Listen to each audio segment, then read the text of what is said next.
Welcome to mega nine TV burning topic. ఉత్తర కొరియాలో ఏం జరిగినా అంతా రహస్యమే. ఆ దేశ అధినేత కిమ్ జోంగ్ ఉన్ ఏం చేసినా విచిత్రమే. అక్కడ చిన్న చిన్న తప్పులకు పెద్ద పెద్ద శిక్షలు వేస్తారు. అలాంటిది పెద్ద తప్పు చేస్తే ఇక ఏమైనా ఉందా? తాజాగా పొరపాటున జరిగిన ఓ తప్పునకు కిమ్ పెద్ద శిక్ష విధించాడు. ఇంతకీ వారు చేసిన తప్పేంటి? కిమ్ విధించిన శిక్ష ఏంటి? గతంలో కిమ్ వేసిన శిక్షలేంటి? అసలు ఉత్తర కొరియాలో ఎందుకు అన్ని సీక్రెట్గా ఉంచుతారు? ఆ దేశంలో ఏమేం నిషేధం?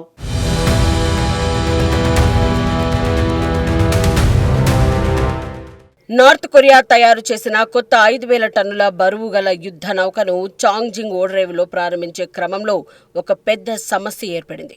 రష్యన్ సహాయంతో తయారు చేసిన ఈ యుద్ధ నౌక దాని ప్రారంభోత్సవం సమయంలో నీటిలో దిగుతూ పక్కకు పడిపోయింది. దీనివల్ల నౌకకు తీవ్ర నష్టం జరిగింది. ఈ ఘటన జరిగినప్పుడు నార్త్ కొరియా అధినేత కిమ్ జాంగ్ ఉన్ అక్కడే ఉన్నాడు. ఈ ఘటన దేశ సైనిక గౌరవానికి తీరని అవమానంగా కిమ్ భావించారు.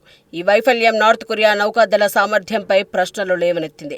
ఈ ప్రమాదాన్ని నిర్లక్ష్యం కారణంగా జరిగిన ప్రమాదంగా కిమ్ జాంగ్ ఉన్ పేర్కొన్నారు. కిమ్ జాంగ్ ఉన్ కర్కశత్వం గురించి ప్రత్యేకంగా చెప్పాల్సిన పని లేదు.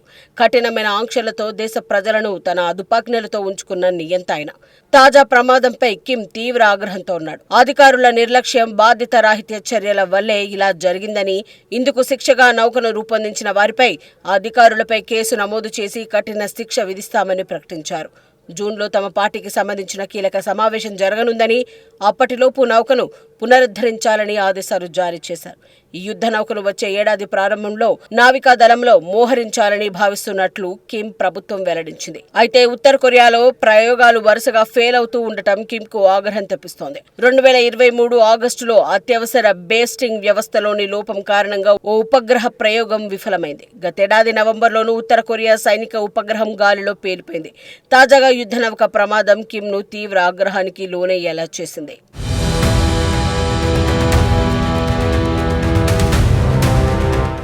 ప్రస్తుతం ఈ ఘటనకు బాధ్యులైన వారిపై ఖచ్చితమైన శిక్షల వివరాలు బహిరంగంగా వెల్లడి కాలేదు.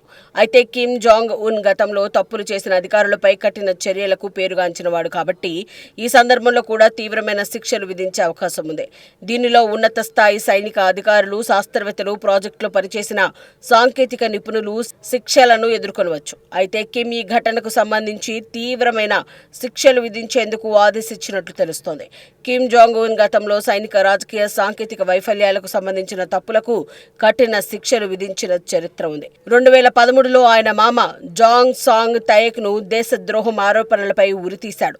2015లో ఒక సైనిక ప్రాజెక్టు వైఫల్యం కారణంగా కొందరు అధికారులను బహిరంగంగా ఉరితీసినట్లు సమాచారం. 2016లో క్షిపణి పరీక్షల వైఫల్యాలకు సంబంధించి శాస్త్రవేత్తలు, సైనిక అధికారులపై కఠిన శిక్షలు విధించినట్టు తెలిసింది. ముఖ్యంగా జైలు శిక్షలు, బహిష్కరణలు, కొన్ని సందర్భాల్లో మరణ శిక్షలు కిమ్ విధిస్తుంటాడు. ఈ శిక్షలు నార్త్ కొరియా రహస్య స్వభావం కారణంగా అధికారికంగా ధృవీకరించబడినప్పటికీ అంతర్జాతీయ మీడియా ద్వారా బయటకు తెలుస్తూ ఉంటాయి.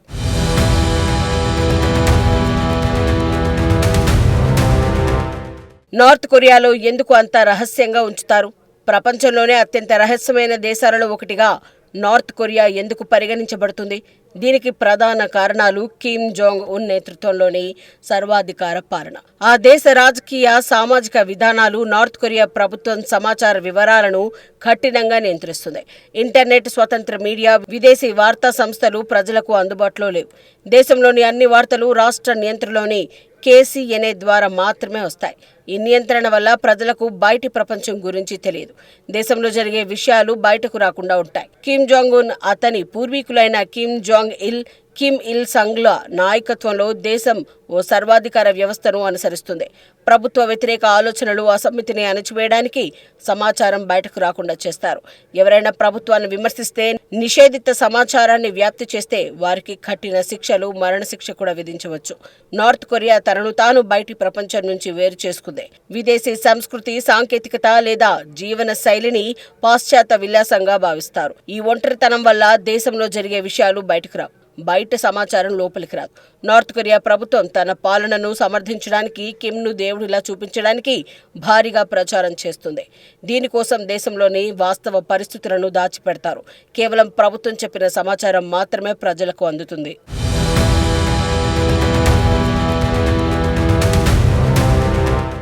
నార్త్ కొరియాలో ఇంటర్నెట్ దాదాపు అందరికీ అందుబాటులో ఉండదు. కొద్దిమంది ఉన్నతాధికారులకు మాత్రమే పరిమిత ఇంటర్నెట్ యాక్సెస్ ఉంటుంది. అది కూడా ప్రభుత్వం గట్టిగా పర్యవేక్షిస్తుంది. నార్త్ కొరియా సరిహద్దులు కఠినంగా పర్యవేక్షించబడతాయి. ఎవరైనా దేశం నుంచి బయటకు వెళ్లడం లేదా లోపలికి రావడం చాలా కష్టం. దీనివల్ల దేశంలోని వాస్తవ పరిస్థితులు బయటకు రావు. ప్రభుత్వాన్ని విమర్శించడం లేదా దేశంలోని సమస్యలను బహిర్గతం చేయడం చట్ట విరుద్ధం. ఇలాంటి చర్యలకు మరణశిక్ష లేదా జైలు శిక్ష విధించబడుతుంది. 2007లో ఒక ఫ్యాక్టరీ బాస్ అనధికారికంగా అంతర్జాతీయ కాల్స్ చేసినందుకు అందరి ముందు ఉరితీయబడ్డారు. రూమ్ 38 వంటి రహస్య సంస్థలు దేశ ఆర్థిక సైనిక కార్యకలాపాలను నిర్వహిస్తాయి. వీటి గురించి బయటి ప్రపంచానికి ఏమీ తెలియదు. ఈ సంస్థలు డబ్బు అర్జన కోసం చట్టవిరుద్ధ కార్యకలాపాలలో పాల్గొంటాయని నమ్ముతారు.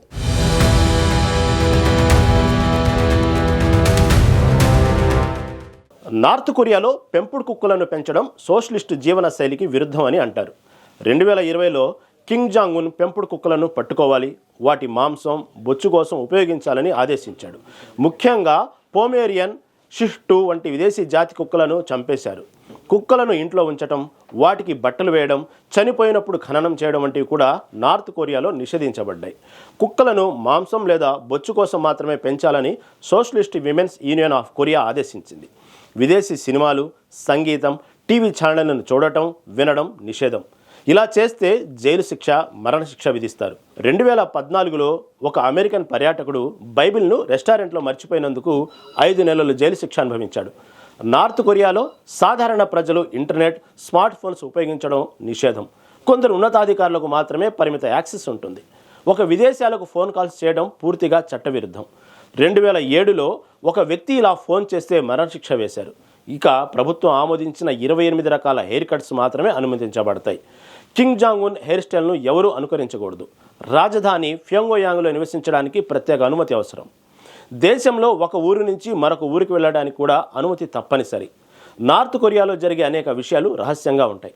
అయితే దేశం నుంచి పారిపోయిన వారు, అంతర్జాతీయ సంస్థలు కొన్ని రహస్య నివేదికల ద్వారా కొంత సమాచారం బయటకు వస్తుంది.